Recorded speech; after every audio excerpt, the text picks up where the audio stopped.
Google, Amazon, Microsoft, and Meta in total invested close to $220 billion in data centers, in AI data centers last year alone. The largest bank in Singapore announced that it's cutting 4,000 roles. As well as Elon Musk's company, their North Star goal is AGI, Artificial General Intelligence, right? I'm concerned about Europe as a location when it comes to the future technologies, and I'm specifically concerned about my home country, Germany. Even Mark Zuckerberg said, if Europe is not careful, right, their culture, their language, their differences will not be represented any longer in these foundation models. Europe needs to figure out how can I leverage open source to level the playing field? How can I overcome the fragmentation in regulations? How can I have a better mindset overall when it comes to risk taking? I did a podcast earlier this week about OpenAI kind of changing the user experience to bit, and looks a bit like DeepSeek. You've had Grok 3, I think, released, which again, massive reasoning models. So it's almost like that DeepSeek's been a real catalyst. And what we wanted to get into today was, I guess, if I was going to summarize, I'd say with some of the press that's been going on, is the bubble getting a bit big around US investment in AI technologies versus delivering the business outcome? And then into the difference between, I guess, the regulatory environment. So I mentioned it last time, I think it was right on the day, we've had Vice President Vance talking at the Munich Security Conference and at the AI conference, and the US approach to AI is completely different to the kind of European approach, which is more risk based. So should we just dive into this? We've got a hard stop as well, so I'll keep an eye on the time. But yeah, just sharing. For those of you watching, then you can see the share. But if you're listening on Spotify or Apple, I'm just sharing one of the big news stories, which is Microsoft pulling some leases on data center commitments, and that came, I think, from an analyst's paper that was picked up upon. They still say they're investing $80 billion this year as Microsoft in AI, so it's not like they're pulling out the market. But is it slowing up a bit, Thomas? What's your perspective? Yeah, so I saw that report as well. Couple of thoughts on this. I don't know if it's slowing. I do not believe that it's slowing down. I think the focus is shifting. I think we talked about that a little bit on the last podcast, how inference will, I actually made the statement, 2025 will be the year of inference in the AI space. Like you said, Microsoft plans to invest another 80 billion, nevertheless, this year. I think Google, Amazon, Microsoft, and Meta in total invested close to $220 billion in data centers, in AI data centers last year alone. What you also see is all the crypto mining data centers are now getting appetite to be reused for AI, so you get a supply from that side as well. And my take on this is all an upfront, preloaded, so-called front-loaded investment, right? This is mostly for training as of today. And training is not like in the past where you build with funding in hand based on committed contracts, like in the cloud business, but it's actually an upfront investment where the commercialization happens later or doesn't happen at all. So there is some risk in this, but I think the demand is there. I think there will be the inflection point where training switches to inference. Hopefully, and that's the big question then, using the same data centers, because not all data centers are equipped to make that flip from being specialized and configured for training purposes in the AI context to inference context. because first, I mean, there are different things come into perspective. Location, for example, right? Latency plays a much bigger role when it comes to inference use cases than for sole training purposes. So the question is, can they switch? Today, I think that I saw a statistic: 80% of all the AI capabilities in data centers are used for training, 20% for inference today, and it is predicted that latest in 2030 it switches the other way around: 80% inference, Right. 20% for training. So it's all an upfront invest. It's all preloaded. It's a constant reinvest because the average lifespan of GPUs, specifically NVIDIA GPUs, is less than 3 years. So they constantly have to be renewed, which is another investment that goes in. And the payoff is still rather slow. And then, of course, you mentioned DeepSeek, which also puts a hurdle into this invests, because all of a sudden you can do the same training exercise for a fraction of the price, as DeepSeek proved and made a lot of noise in the marketplace not that long ago. So inference is still lagging behind.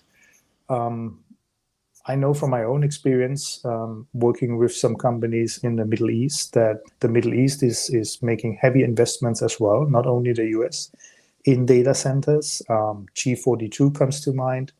There's also a company called Omniva that comes to mind, solely focused on training, but for now. Yeah. And the question is how do they make the switch? Can they make the switch? And how do they make an accurate forecast for that switch?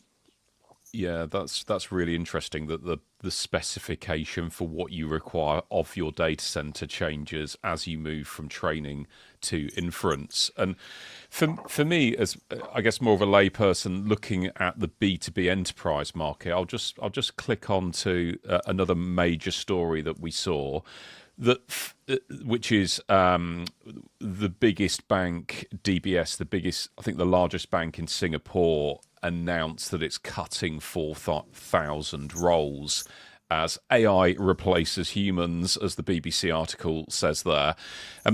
But for me, you don't see too many of these articles come out which really show dramatic productivity gains. And for me, that's the difference is, as businesses move to using AI to actually do its job and move workloads to it, then the AI is inferencing. You're using all of that training data. So when does that? I guess that's what's going to happen, is it? We're going to start seeing more and more of these articles and out there in the news. And I think I mentioned last time, but when I was doing my research, Klarna, the buy now pay later fintech company, their CEO said the same as the DBS CEO, which is, we're just not going to recruit as much as we did. When people leave, we're not going to fill the roles. And so, and if you actually dig into this article, they're saying, hey, we're going for contract staff, and that's where the 4,000 roles are coming from. But that slower, we're not going to recruit, and we're just going to reduce over time, which is the lowest cost way of removing roles, right? That is also an element of this that we're going to need to keep an eye on, I believe. So this will be an interesting space to watch. I can't see it, but I think the bank that this article is referring to is DBS Bank. DBS in Asia. That's one example. There was recently another example of a outsourcing customer service company in India who started using AI, and as a result laid off 90% of their workforce, because AI could do the job so much better. I honestly have to say, after spending hours and hours on customer service calls because I had a problem with my old employee on the healthcare coverage, I hope AI is doing a better job, because I'm so frustrated with talking to customer services. They're just checking boxes. But jokes aside, right? I mean, this is an interesting space. On the one hand, you see companies like Anthropic and OpenAI as well as Elon Musk's company, their North Star goal is AGI, artificial general intelligence, right? This is the singularity event where machines become more intelligent than humans. Now, of course, Elon, as we all know, makes this promise it happens this year. Others say it's 10 years out, whenever it will happen. But at the same time, there are other trends as well. Mira Murata, she was the CTO of OpenAI, just this week announced her new company called Thinking Machines, specifically focused on the human AI collaboration and the human-centric AI. When I worked for a company, Aleph Alpha, the founder, Jonas Androulis, always said when he was on stage that AI is a tool, and tools are there to enable humans, not to replace humans. So this will be an interesting space, and we will see what happens. Also, the EU AI Act, and we'll probably talk more about that, emphasizes and mandates even human oversight when it comes to AI. So humans need to stay in control of these systems, specifically the high risk systems. And I shared with you beginning of this week the MIT report, right, where there was a research done on the combination of AI with humans. I don't know if you have a chart. I saw the charts. The charts are not good, but what it basically says is, right, first of all, AI is an amplifier for us to constantly learn, constantly get more knowledge, constantly get better, trying to overtake AI again. That in itself is a good motivation. There are people now out there that rely too much on AI. There are people out there who rely not on AI at all. So we need to find that balance. But the most interesting aspect in that report, and maybe we can share it in the chat after the podcast, is that they basically did some measurements and experiments, and I'm quoting from that, is where they measured how human AI combinations, so humans using AI in combination, in which tasks they under or outperform either humans alone or, interestingly, AI alone. And some of the results is that AI and humans can be the winning combination for certain tasks. AI alone is certainly better when it comes to writing and designing. Humans are better at decision making. But they prove that humans are better than AI. When humans are better than AI, teaming up with AI improves the performance. When AI is better than humans, teaming up with AI reduces the performance. They did one interesting example with detecting fake hotel reviews. I think in Expedia or wherever that was, where they proved that as soon as the humans get involved, they find less fake reviews than if they leave AI doing the job on its own. So it has, I don't know, it has to be seen what happens. What I know from my home country in Germany, they will lose roughly 250,000 public sector employees who go into retirement this year, and they do not have any resources to replace those. So the only chance is to keep public sector working as is in Germany is AI. It's not replacing humans. I mean, so how do I say that? It's replacing humans, but in a good way, because these people, there's nobody there who can replace all the people, the 250,000 people who go into retirement just in 1 year alone. And then Japan, of course, we know Japan is very advanced using robots already in healthcare and elderly care, because that's the only way it works. There's nobody else. Yeah, and that's the physical AI dimension, and Jensen Huang, that's what he refers to when so autonomous vehicles, robots. I saw the Figure AI robot. I think Brett, the CEO, announced yesterday it's actually working in a second customer's factory. It's already working in the BMW. I think a digital twin factory for BMW. BMW are adopting that. They didn't mention who the end customer was, but the robot's kind of sorting stuff on an assembly line. And so you've got these different types of roles. Like, there's a whole bunch of roles that humans don't want to do, no matter where they are in the job market. They don't want to do those jobs. And then you've got the more the thinking with AI, as Satya Nadella puts it, which is the combination of human and AI together make a better outcome. And so this is what I guess businesses need to decide, isn't it? Is where are we going to get the productivity gains?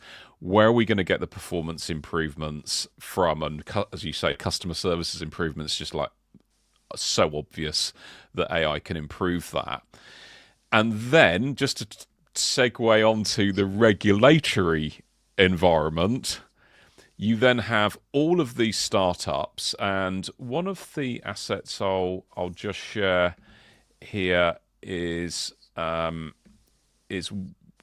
new number of newly funded AI startups. This goes to 2023, so it's not right now. But the regulatory environment is really interesting, isn't it? And it's almost, my question for you was, why is the US so far ahead? I mean, for those listening on Apple or Spotify, the chart showing as at the end of 2023, 5,509 AI startups in the USA alone. China is at 1,446, and they're in second place. The US is just oceans ahead of even China, and I was shocked by that figure. What's your perspective on what's driving that, Thomas? Oh gosh, this is it's one of the topics that really gives me sleepless nights, although it shouldn't. But I'm concerned about Europe as a location when it comes to the future technologies, and I'm specifically concerned about my home country, Germany, when it comes to this. And as you see here on this graph and many others, the numbers speak for themselves, right? There are many different reasons why Europe is lacking behind. People think it's because of regulation. Maybe that's one aspect. In general, funding availability is another aspect. In general, the collaboration of academia and private sector is a concern, always was a concern. I worked for SAP Research for many years. I worked for Aleph Alpha, a German AI startup company with a good amount of funding. I represented German companies and Swiss companies in the US. So I have a little bit of insight. I think the mindset is still a problem. Yeah. Between the Atlantic Ocean. Yeah, I was just going to pick up. Sorry for interrupting, but I just wanted to pick up on that because I'm just reading the chart now. So US is at 5,500 startups at the end of 2023. Germany is at 319. Yeah. and just for lots of people in the UK, obviously where I am, UK is at 727. So double that of Germany. You just wouldn't expect Germany to be that far behind. So I can see why you'd be concerned that's your home country, right? I am very concerned. I'm concerned for several reasons. One is, imagine a world where all the large language models and the foundation models come from a small area in the US, namely the Silicon Valley, and our kids can get trained on the results of that. Even Mark Zuckerberg said, if Europe is not careful, right, their culture, their language, their differences will not be represented any longer in these foundation models. You mentioned our Vice President Vance. That was a wake-up call for the friendship. I think last week, or was it already 2 weeks ago? Things happened so fast. I think it's two. I think it's two. Well, he did the AI summit. Yeah. Where he basically just said, and I've got a chart on that. We'll get on to the regulatory environment. He did the AI summit, and that was pretty hard hitting. Then he did the Munich Security Conference, and it was just like people in tears in the audience or whatever. So but the messaging couldn't be more dramatically different between USA and seemingly the rest of the world, really. Right or wrong, right? it was a big wake-up call for Europe. What happened in the last 2 weeks, and I think we need another wake-up call for specifically around AI, where Europe needs to take matters in their own hands. If you look at so let's talk about regulation. I want to talk about funding first. Ben, if you hold that chart back, I want to just a few thoughts about funding, since you brought up the funding chart, right? I mean, UK is not good, but it's not as bad as Germany and the rest of Europe, as you saw in the number of startups, which is fairly representative. Funding is always a problem in Europe overall in comparison to the US. Germany now lags behind when it comes to private investment in specifically in AI, lags behind India and South Korea. And this is a $2 trillion. I mean, it's forecasted that this is a market of $2 trillion in 2030. So I mean, something has to happen, and Europe needs to wake up, and Europe needs to do much more. I saw one chart this week which scared me even more, where it says that in the US, private investment and funding increased by 25% in 2024 in AI versus the UK, where it reduced by 15%. So it's not only the discrepancy, it's almost like US is double dipping, and Europe, in this case the UK, is already reducing. I don't know, because they don't see the results, because the economy is not looking too good, whatever the reasons are. But this is such a big change. This is a technology change that is unprecedented in our lifetime. Europe can't miss the boat on this. This would not be good. It's analogous. Like, there's probably a better analogy than the one I'm about to make. But as you're talking, I'm thinking about airlines. Do you remember when British Airways, Lufthansa, American Airlines, you were all received lots of investment from the government, right? And then they're spun off, but they can't survive. Boeing, Airbus, all this, they couldn't survive without government investment. And why do the governments invest in and having really good, strong airlines? It's for business, right? It's one of the engines of growth previously. Now the engine of growth is so obviously AI.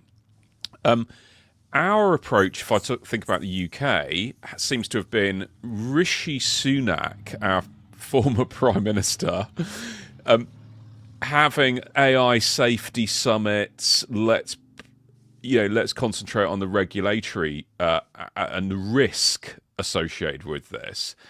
And in the USA, it's a completely different mindset. So the two things, funding, seem linked to regulatory environment, but my attitude to AI. But surely it's fundamental to the growth of your economy moving forward. It doesn't make any sense. The narrative is different. I think it's the combination of things, not the funding alone, right? I mean, there's still, if you look at the EU framework program called Horizon, there's millions and millions of funding available.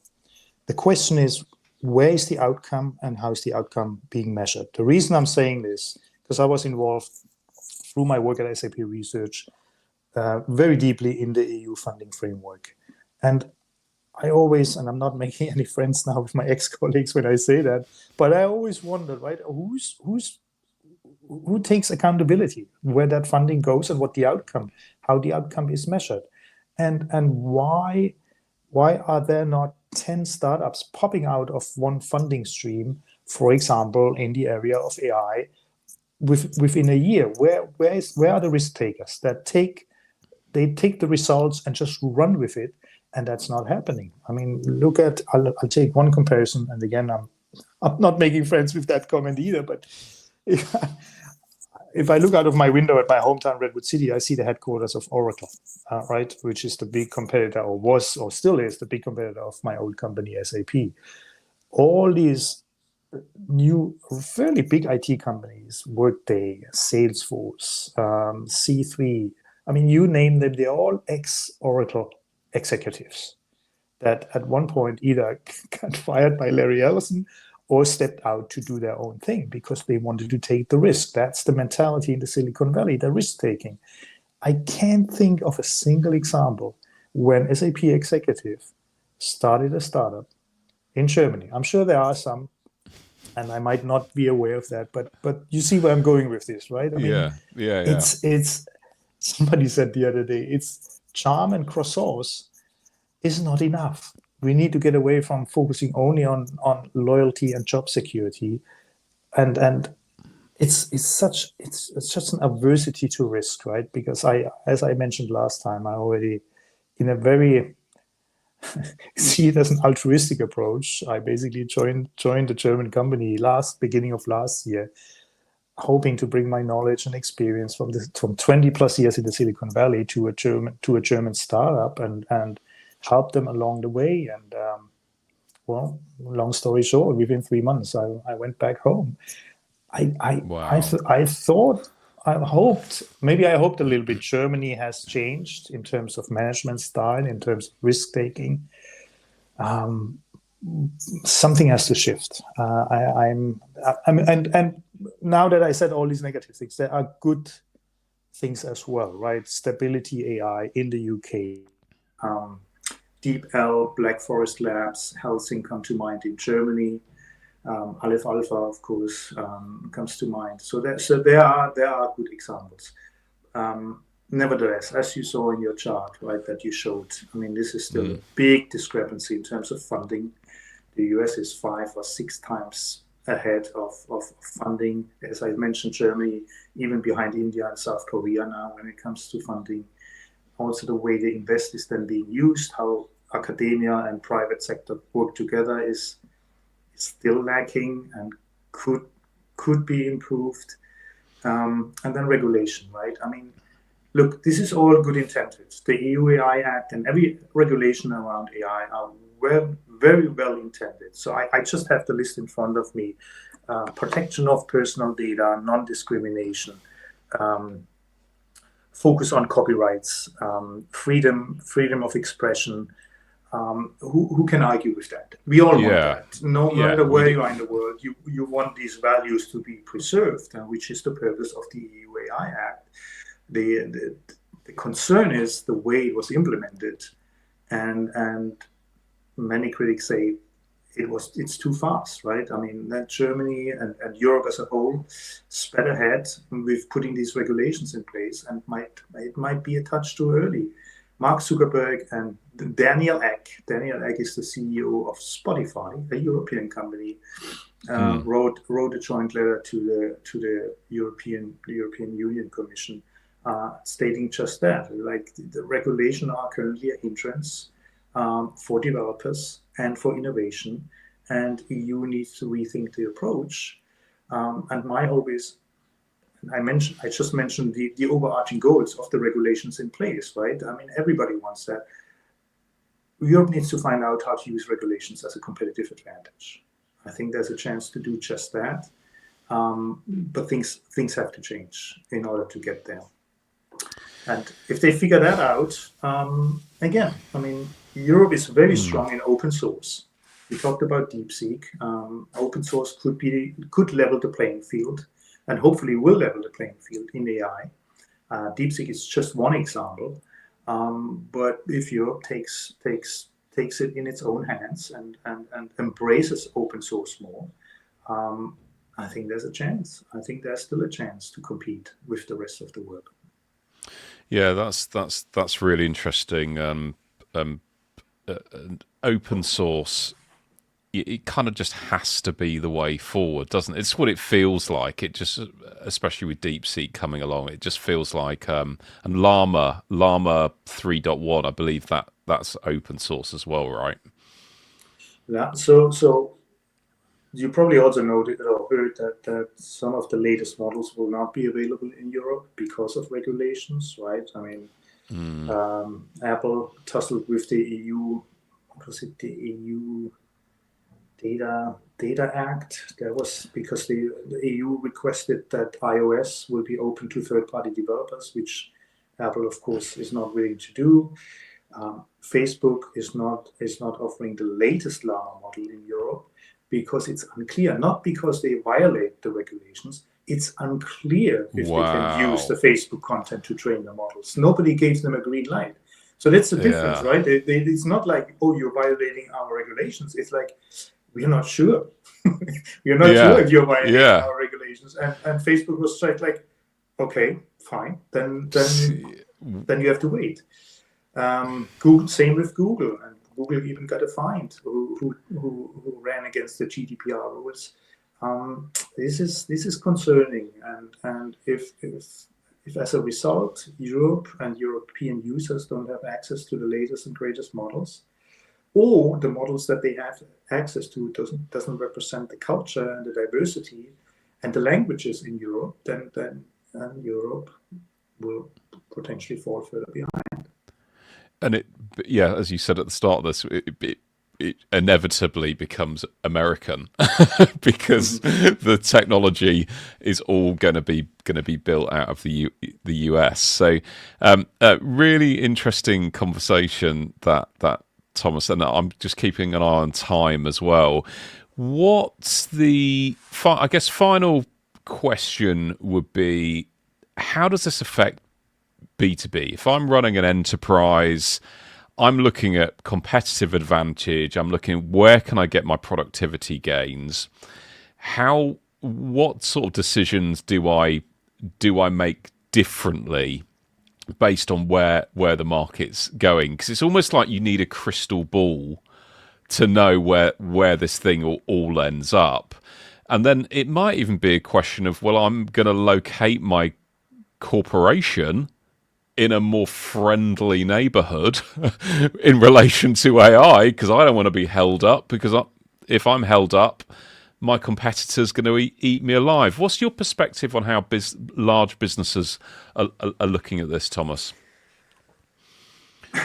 So, I mean, the brightest minds I know in Europe when it comes to IT technology and AI, I mean, they still want to come to the US, right? That's still the dream to go to the Silicon Valley and leverage basically further their career there.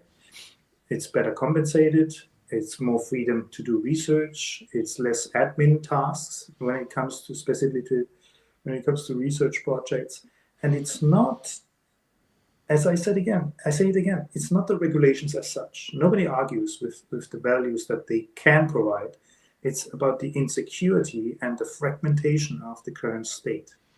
And that needs to be fixed. But that also means that whoever the regulators are, they need a lot of knowledge and AI talent in their own area in order to make sure that the regulations are very precise, very transparent, and everybody knows what to deal with. So I can't fault any company that thinks about moving their headquarters to the US or elsewhere to overcome these hurdles.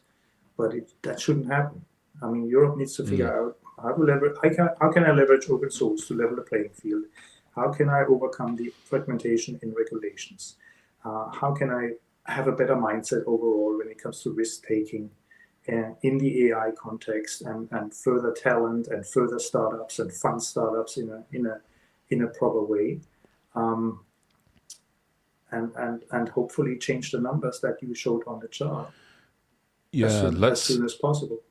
Yeah, we need to do it, and I hope, and we'll wrap up there, Thomas. So thank you for your time again. But you mentioned, hey, I don't want to get too into the politics of all this, but it's as we're talking, it's all intertwined, isn't it?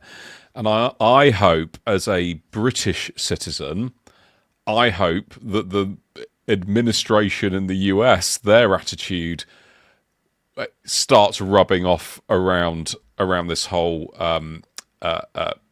business of AI, this industry of AI. I hope it does, because it would be such a shame to just fall way even more behind. It would be such a shame. So I hope we get our acts together. Hope we don't just view this as through the risk lens. view it through a innovation and growth, and how are we going to use this technology lens? I hope so too, Ben. I hope you're right. I mean, the US administration was very clear what friendship across the Atlantic means in the coming future. That's right, yeah. And Europe needs to stand on their own feet, good and bad and ugly. But I hope when it comes to AI, Europe is doing the right thing as soon as possible as well. Okay, let's keep track of it. Thomas, it's been great having you on the podcast again. Thank you very much. And you must come on again soon on another no wind day. We don't want to interrupt your kite surfing, that's for sure. That's got to take priority. So look, thanks very much, Thomas. Really appreciate it, and see you soon, yeah? Thanks for having me, Ben. And good luck with your future podcasts. It was fun. Thank you. Thank you so much. Thank you. Bye-bye. Bye-bye.